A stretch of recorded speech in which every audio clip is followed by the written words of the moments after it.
Olá, meus irmãos. Eu já tinha feito a oração, mas eu continuei vendo aqui e achei bastante importante a gente continuar com esse estudo. Talvez eu não poste hoje. As contínuas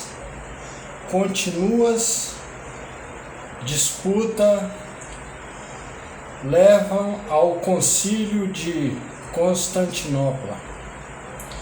No ano 381, 40 anos após a morte de Constantino, o imperador Teodósio o Grande convocou o Concílio de Constantinopla.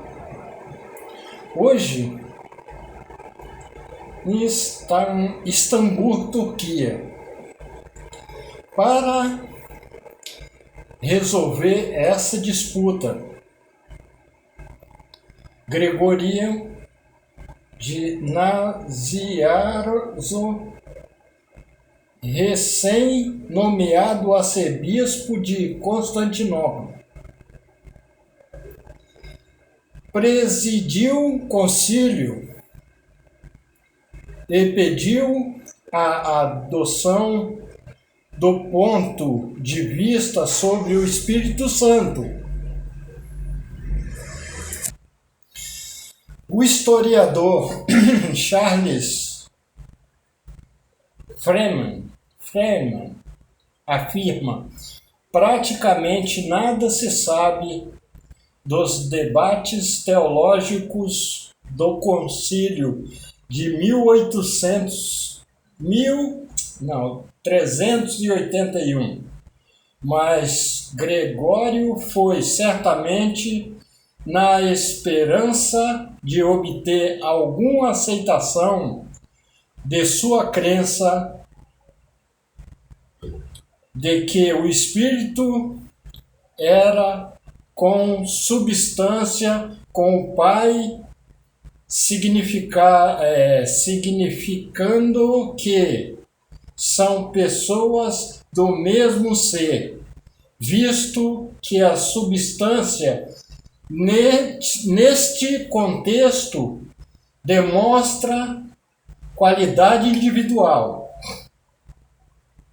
seja pela falta de habilidade para lidar com o assunto ou ser simplesmente por não terem charme ao consenso.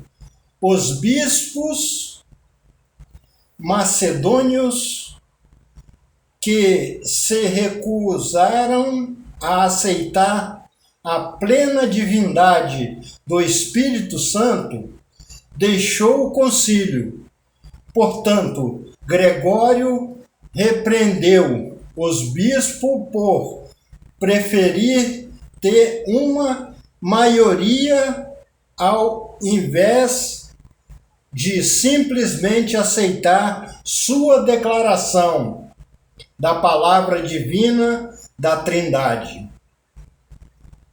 381 depois de Cristo, hereges pagãos e o alvorecer do Estado monoteísta, hereges pagãos, aí está em inglês ali, né?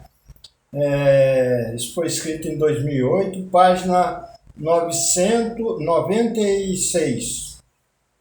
Isto. Muito importante, que é a história, né? Pouco depois, Gregório ficou doente e teve que retirar-se do concílio. Agora quem iria presidir foi assim que Nectarius, um senador idoso que tinha sido um popular ex-prefeito da cidade, por causa de seu patrocínio dos jogos, mas que ainda não era um cristão batizado. Era pagão, né? Foi escolhido Nectarius. Parecia não conhecer a teologia, e teve que ser iniciado na fé necessária antes de ser batizado e consagrado. Está nesse livro, né? Freeman, na página 97, 98. Estranhamente, um homem que até este ponto não era cristão, foi nomeado para presidir um importante concílio da igreja, encarregado a determinar o que seria ensinado sobre a natureza de Deus. A Trindade torna-se uma doutrina oficial. O ensinamento de 3 teólogos capadócios tornou possível que o Concílio de Constantinopla, 381, afirma a divindade do Espírito Santo, que até aquele momento não havia sido claramente estabelecido nem mesmo na escrita. Enciclopédia HarperCollins do Catolicismo, da Igreja Católica, né?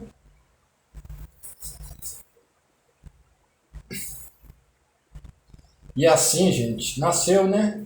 O concílio aprovou uma declaração que uma parte diz o seguinte, em português: nós cremos em um só Deus, Pai Todo-Poderoso, Criador dos céus e da terra e de todas as coisas visíveis e invisíveis, e em um Senhor Jesus Cristo, Filho unigênito de Deus, gerado do Pai antes de todos os séculos.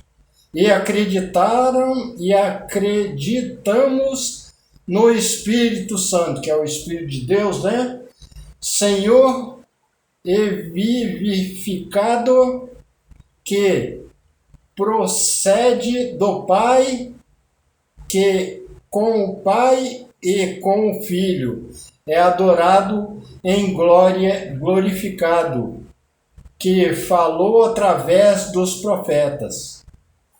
A declaração também afirmou a crença da Igreja una Santa Católica, ou seja, neste conceito universal, total e completo, e apostólica. O significado de católica é isso aí, né? É universal, né? Como está declarado em 381 d.C., que se tornaria conhecido como o Credo Niceno-Constantinopolitano, a Trindade como geralmente é entendida hoje. Em dia, torna-se a crença oficial e o ensino sobre a natureza de Deus. Professor teólogo Richard Hanson observa que o resultado obtido na decisão do concílio foi reduzido e explicação do significado da palavra Deus, que extensa lista de alternativas. É uma só explicação, de modo quando o homem ocidental de hoje diz Deus ele está, de uma maneira geral, a referir-se a um único e exclusivo Deus Trino, Trindade. Gente, é difícil, viu? É difícil. Viu, adventistas? Que esperam o advento acreditando em 3 deuses? Assim, o imperador Teodósio, que tinha sido batizado apenas um ano antes da convocação do concílio, foi como Constantino, quase 6 décadas antes, instrumentou no estabelecimento de importante doutrina da Igreja.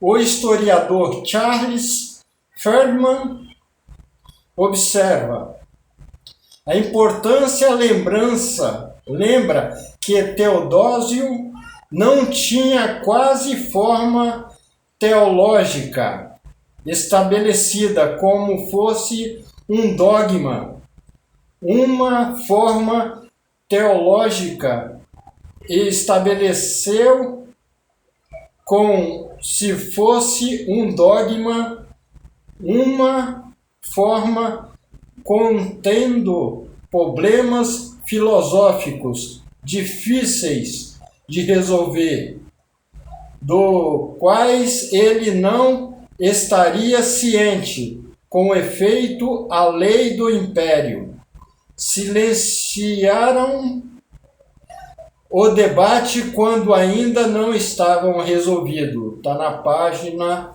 103 deste livro. As outras crenças, vamos ver aqui, sobrenaturais de Deus foram proibidas. Agora que decisão tinha sido alcançada, Teodósio não toleraria opinião divergente. Ele lançou seu próprio decreto e dizia: agora nós ordenamos que todas as igrejas sejam entregue aos bispos e professam o Pai, Filho e o Espírito Santo como uma majestade e de mesma glória e esplendor, único ao bispo, que não estabelece nenhuma distinção por separar sacrilega, mas que afirma a ordem da Trindade, reconhecendo as pessoas e unidos à divindade, citado em Richard Hobson, quando Jesus se tornou Deus. Estamos quase no fim já, gente. Outro edito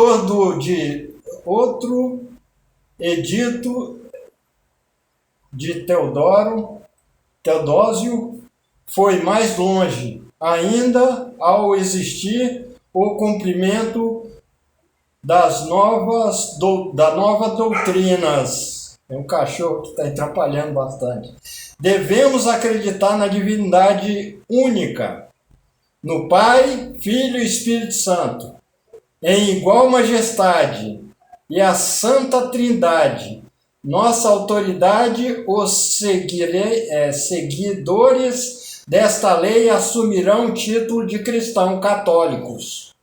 Mas para outros, uma vez que nosso julgamento eles são loucos, insensatos, nós decretamos que sejam marcados como nomes ignominiosos de hereges e não deverão ousar dar seu conventículos, assembleias em nome de igrejas.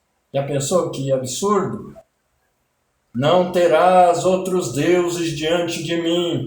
E a maioria das igrejas continuando botando a Trindade na frente de tudo. E não é assim. Não terás outros deuses diante de mim. Só existe um Deus. E o seu Filho coeterno, que é o nosso único e verdadeiro Salvador. Eu vou parar por aqui, porque o cachorro começou a latir. E para a semana a gente continua ou nesse estudo ou em outro. Eu vou tentar voltar nesse estudo, que ele é muito importante. Eles serão os primeiros, em primeiro lugar, castigado e condenado divina, em segundo, punição. A nossa autoridade decidiu aplicar de acordo com a vontade do céu, reduzindo os documentos da igreja cristã. Está lá em inglês, tá? E está quase acabando, mas estamos no final, gente. Assim, veremos que um ensinamento que era estranho para Jesus Cristo nunca ensinado pelos apóstolos verdadeiros, viu? E desconhecido dos outros escritores bíblicos. Foi implantado no lugar da verdade, revelação bíblica sobre Deus, o Filho e o Espírito de Deus. Qualquer um que discorde era estigmatizado como herege, tratado como tal, de acordo com o decreto do império e da sua autoridade da igreja. E isso vem acontecendo, a doutrina da Trindade foi decidida por tentativa e erro. Esta cadeia incomum evento é razão pela qual os professores teólogos Richard Anthony e Richard Hanson, e seu livro A Crença Razoável, este estudo da fé cristã resume a história anotada em adoração à doutrina da Trindade. Foi o resultado de um processo de exploração da teologia que dura pelo menos 300 anos. Na verdade, foi processo de tentativas, de erros, ou muitos erros e poucos acertos, onde erros não foi limitados ao que não era ortodoxo. Seria tolice representar a doutrina da Santíssima Trindade como tendo sido alcançada por qualquer outro meio.